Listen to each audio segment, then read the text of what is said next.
Hello අද අපි කතා කරන්න යන්නේ මෙන්න මේ සුකුරුත්තම ගැන. මේ ඉන්නේ අපේ ස්නෝවි කෙල්ල. ස්නෝවි කෙල්ලව හම්බුනේ දැනට අවුරුදු 3කට විතර කලින්. මෙයා අපිට හම්බුනේ පාරෙන්. අපි අතරමඟ ගමනක් ගිහිල්ලා ඉන්න වෙලාවක පාරේදී හම්බුනේ. මෙයා ඒතර චූටි. ඇති මාස 3ක් විතර අපිට මෙයාව හම්බ වෙනකොට මේ අම්මගේ පස්සෙන් කිරි බොන්න මහා පාර මැද්ද දුවගෙන යනකොට තමයි අපිට මෙයාව හම්බුනේ. ඒත් අපි මේ ටික දුරක් යනකොට මෙයා හිටියා මේ කනත්තක් ගාව අම්මත් හිටියා. අම්මා කෙට්ටු වෙලා කුෂ්ඨ දාලා එහෙම හිටියේ. ඒ වුණාට මෙයා හරි ලස්සනට හිටියා ගේනකොටත්. ඊට පස්සේ අපි මේ යන අතරමඟ ත්‍රිවිල් එක නතර කරලා මම මෙයාට චුස් චුස් ගෑම මෙයා දුවගෙන ආවා. ඒත් එක්කම අම්මා අනිත් පැත්තට පැනලා දුවන්න ගත්තා. මේ අපි හිතන්නේ ඒ අම්මටත් මෙයාව බලා ගන්න බැරි ප්‍රශ්නයක් තිබුණේ. මේ ඒකනේ නැත්තම් කොච්චරුණත් මෙයාව දාලා යන්න නැහැනේ. කොහේ හරි තැනක හොඳින් ඉඳී කියලා හිතලා තමයි ඒ අම්මත් මෙයා අපි ගාවට ආවහම ගියේ. ඊයින් පස්සේ ඉතින් අපි අරන් එනකොටත් හරි ලස්සනට පාරේ ත්‍රිවිල් එකේ ඉඳගෙන ආවා. ඒ ඇවිල්ලා දැන් ඉතින් අපි ගාව ඉන්නවා. මෙයා කැමති දැන් මෙයා ටික කාලයක් අපිත් එක්ක තනියම හිටියේ. පස්සේ දැන් අම්මලා ගෙදරට ගෙනාවම කට්ටියත් එක්ක එකතු වෙලා සහයෝගයෙන් ඉන්නවා. දැන් සෙල්ලම වැඩි තනියම හිටපු කාලෙට හරියන්න දැන් විශේෂ වැඩි වෙලා තියෙන්නේ. එතකොට මෙයා අපිත් එක්ක තනියම හිටපු කාලේ ස්නෝවි අපිත් එක්ක තනියම හිටපු කාලේ උකුල කන්නේ. තනියම හිටපු කාලේ මෙයාට හිටපු එකම යාළුවා තමයි අපේ බයිසිකලේ. බයිසිකලෙත් එක්ක තමයි ගෑවි ඉඳගෙන රැට මහ වැස්සෙත් එතන තමයි ඉන්නේ. එයාගේ ඉතින් සහායට හිටපු සහායක ඩැනී වගේනේ බයිසිකලේ. එනකොට දැන් මෙහෙ ආවමත් එයාට බයිසිකලේ නැතුව බෑ. බයිසිකලෙත් එක්කම තමයි ඉන්නේ. ඉතින් මේ හිමි ස්නෝවි දැන් කට්ටියත් එක්ක සෙට් වෙලා මෙයා පින්කිත් එක්ක තමයි වැඩිපුරම නටන්නේ දැන්. පින්කිත් එක්ක ස්නෝවි මෙහෙන් පින්කිත් එක තමයි සෙට් වෙලා ඉන්නේ. අන්න ස්නෝවි වගේ පාට කෙනෙක් ඉන්නවද? ස්නෝවි අපේ නේද දන්නේ ඔයගොල්ලෝ ස්නෝවිගෙම කපාපු පළුවක් ඉන්න හරප්පැටි.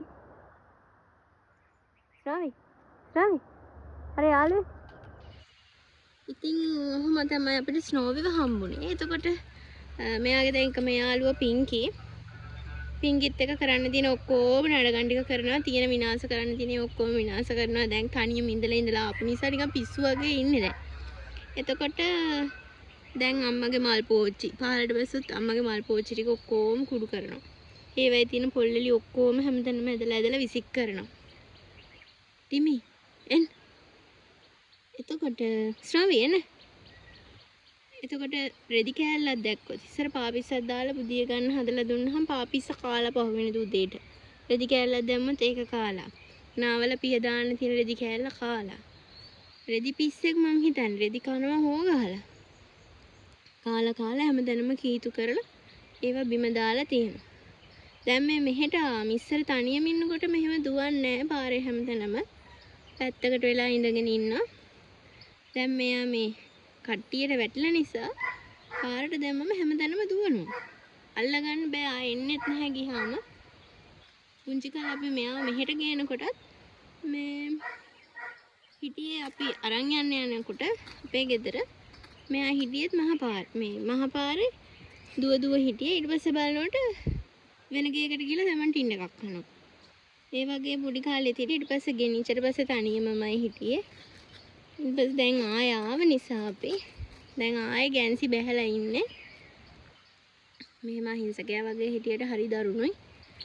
මේ වලි කාපර් අරයත් එක්ක සෙල්ලම් කරන පින්කි එක්කම තමයි වලි දාගන්නේ. බෙල්ල බදාගෙන හපන්න තමයි දන්නේ. නැද්ද ස්නෝවි? එතකොට අපි මෙයාව දකින්න හැමෝම කියන්නේ අනේ හරි ලස්සනයි. හරි ලස්සන මූණක් තියෙන්නේ. හරි ලස්සන ඇස් දෙකක් තියෙන්නේ. කාජල් ඇඳලා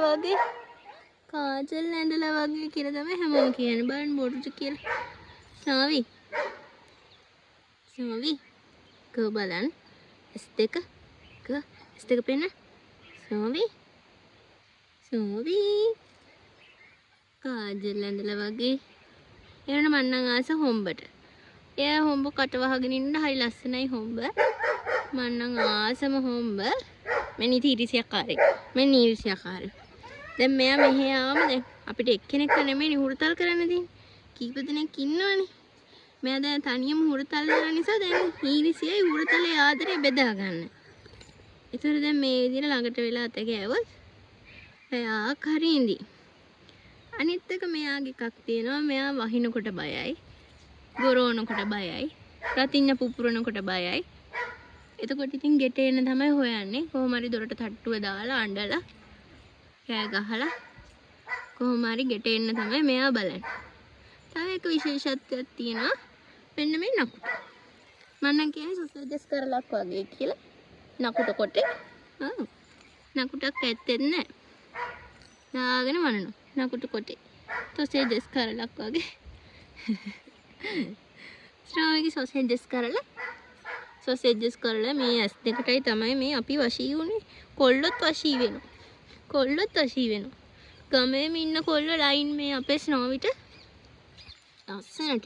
ලස්සනට. මෙයාගේ මේ දුඹුරු පාට පුල්ලි අපි ගේනකොට තිබුණ නැහැ චූටි කාලේ.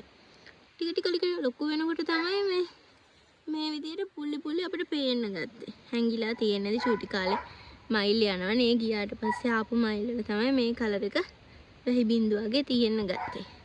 දැන් මේ සෙල්ලම් කරන නිසා කෙට්ටු වෙලා නැත්තම් මෙයාගේ බලන්න මසල්ස් එහෙම තියෙනවා. හොඳ පෘෂ්ටිමත් ඇඟක් තියෙන්නේ. මේ ගට්ස් එහෙම නේ. ජිම් යන්න ඕනේ නැහැ ආයේ මේ ඇඟවල් හදන්න. නියම ඇඟක්. නැද්ද ස්නාවි?